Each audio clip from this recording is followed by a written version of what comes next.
Salut, c'est Greg. Aujourd'hui, je vais vous parler d'un aspect de la vie à l'étranger que l'on ne connaît pas bien en France, en revanche, que les expatriés connaissent très bien. C'est ce que j'appelle le concept de travailler moins, profiter plus.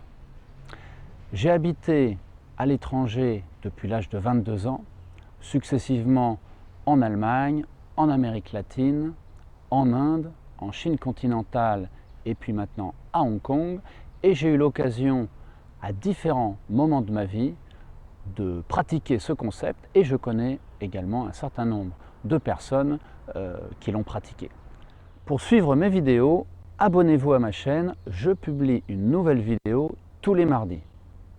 En regardant la totalité de cette vidéo, et elle est relativement courte, je vous rassure, vous apprendrez quels sont les aspects de la vie à l'étranger qui sont différents par rapport à la France et qui font que beaucoup de gens arrivent à vivre à l'étranger en travaillant moins et en profitant plus de la vie.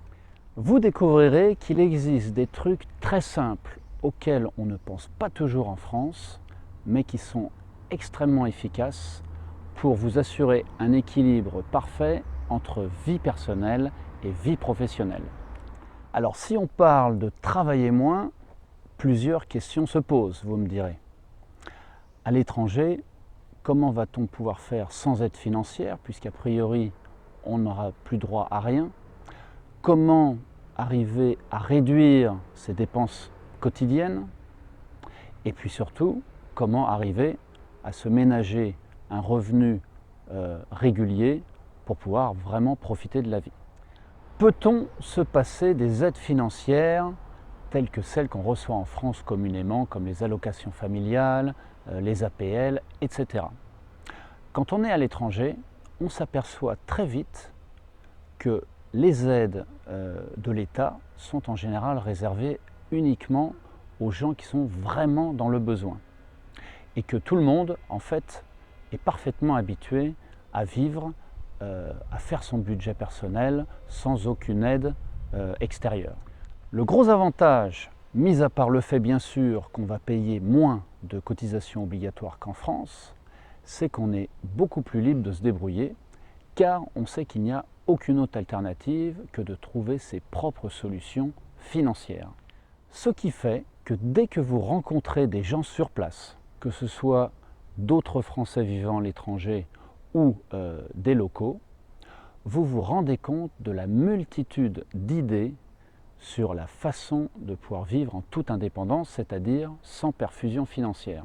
Cela va des services de traduction à l'accueil des nouveaux Français, en passant par l'import-export de toutes sortes de produits, ou encore la création d'ateliers de fabrication de produits artisanaux. Votre créativité est décuplée car tout devient possible.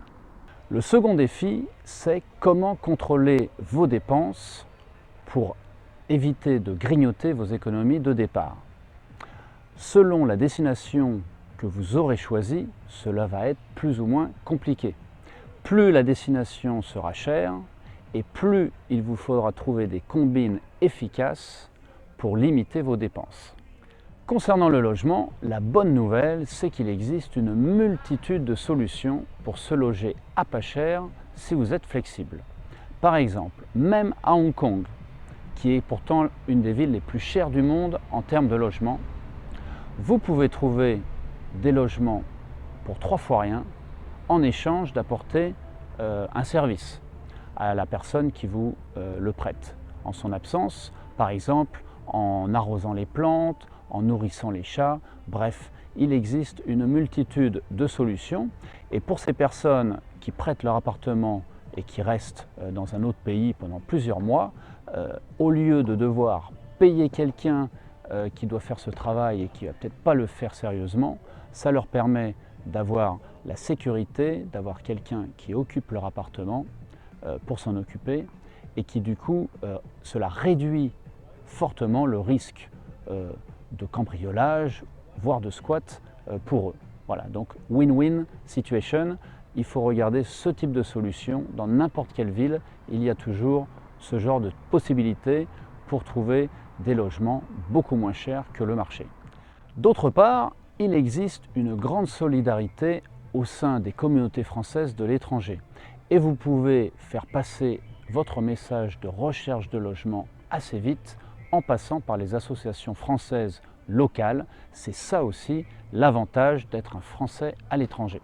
Mis à part le logement qui, il est vrai, est un des plus gros postes de dépenses, il existe une multitude de combines bien connues des expatriés pour s'équiper moins cher, pour sortir, pour s'amuser à petit budget, tout en profitant à fond de sa nouvelle ville. Chaque ville a ses spécificités, mais généralement, le mieux est de commencer par s'approcher de l'Alliance française locale ou d'une ou plusieurs des associations françaises privées qui existent dans votre ville. Maintenant, on arrive au nerf de la guerre, l'argent. Comment s'assurer un revenu pour vivre mieux qu'en France tout en se gardant du temps pour découvrir son nouveau pays? Tout d'abord, il faut savoir qu'avec un passeport français, vous pouvez voyager dans plus d'une centaine de pays sans visa.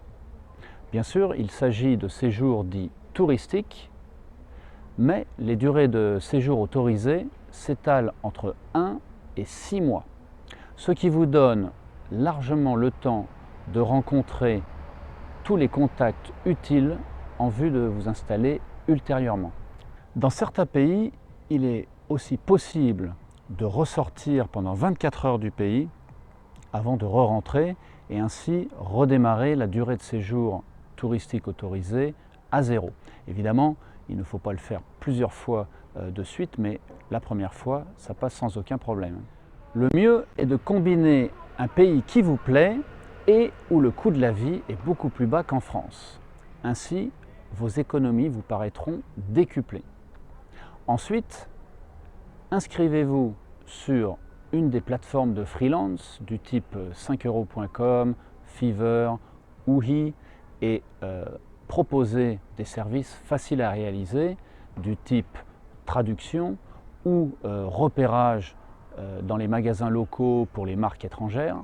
Bref, cela vous permettra de vous générer un premier revenu régulier de façon à limiter le grignotage de vos économies. Si vous avez moins de 30 ans, vous pouvez choisir le PVT, le programme Vacances-Travail, dans l'un des 15 pays signataires avec la France, dont la liste s'affiche en dessous.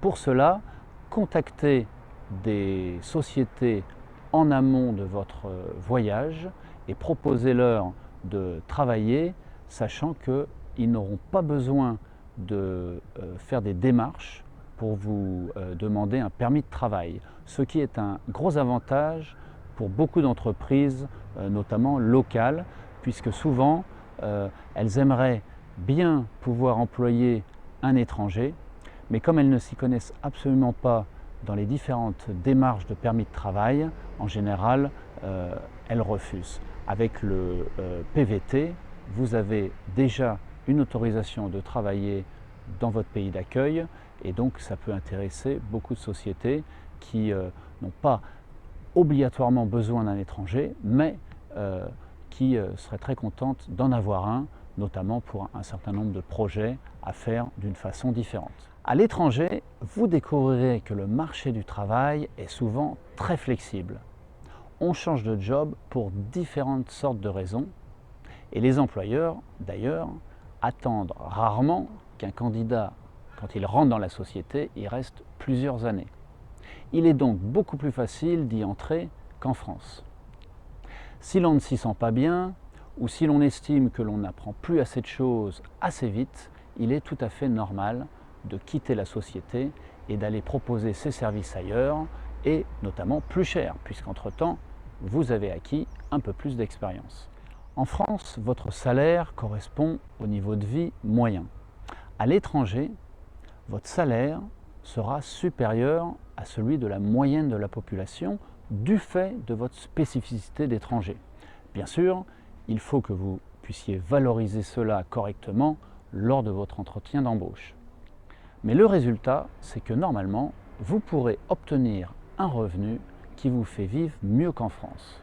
Pour travailler moins, l'intérêt d'être à l'étranger, c'est justement de pouvoir profiter de cette grande flexibilité du travail, notamment si vous ciblez des activités saisonnières du type tourisme, salon professionnel ou culture.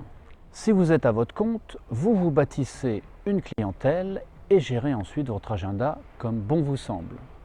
Quand j'habitais à Panama, tous les étrangers qui travaillaient dans le tourisme faisaient comme ça, moi compris. Nous offrions nos services de guide-interprète ou de coordinateur de programme aux différentes agences et nous gérions ensuite nos prestations selon nos envies et nos besoins. Si vous aussi, vous avez votre formule pour profiter à fond de la vie, que ce soit en France ou à l'étranger, partagez-le dans les commentaires, dites-nous combien de temps vous en avez profité ou est-ce que vous en profitez toujours. Merci de m'avoir suivi jusqu'au bout. N'hésitez pas à me mettre un pouce levé si cet aspect de la vie à l'étranger vous a interpellé. Je vous dis à très bientôt, portez-vous bien, au revoir.